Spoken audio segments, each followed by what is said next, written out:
സംഘപരിവാർ രാഷ്ട്രീയത്തിന് വളരണമെങ്കിൽ നമുക്കൊരു ശത്രു ഉണ്ടാവണം.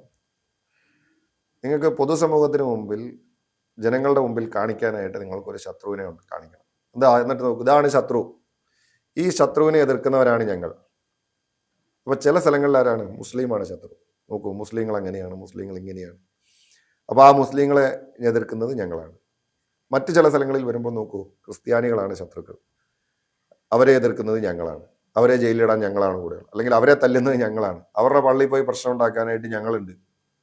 അപ്പോൾ ഇപ്പം ചില സ്ഥലങ്ങളിൽ ദളിതാണ്.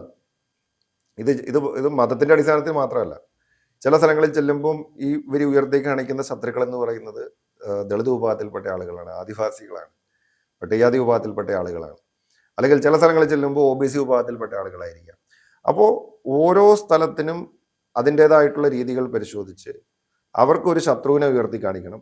ആ ശത്രുവിനെ ഫൈറ്റ് ചെയ്യുന്നു, അല്ലെങ്കിൽ ആ ശത്രുവിനെ നേരിടാനായിട്ട് ഞങ്ങളാണ് ഉള്ളത്, അതുകൊണ്ട് ഞങ്ങളുടെ കൂടെ നിൽക്കണം എന്ന് പറയുന്ന ഒരു ധ്രുവീകരണം, ഒരു പോളറൈസേഷൻ്റെ ഒരു പൊളിറ്റിക്സ് ഉണ്ട്. ആ പൊളിറ്റിക്സാണ് BJP എല്ലാ സ്ഥലത്തും ഫൈറ്റ് ചെയ്യുന്നത്.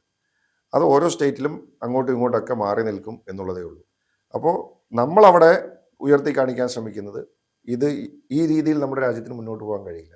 നമ്മുടെ രാജ്യം എന്ന് പറയുന്നത് എല്ലാ ജാതിയിലും മതത്തിലും ഭാഷയിലും ഒക്കെ പെട്ട ആളുകൾ ഒരുമിച്ച് മുന്നോട്ട് പോകുന്ന ഒരു മതേതര ജനാധിപത്യ സെറ്റപ്പാണ്. ആ സെറ്റപ്പ് നമുക്ക് അതിന് കളങ്കം വരുത്താനായിട്ട് നമുക്ക് അനുവദിക്കാൻ കഴിയില്ല.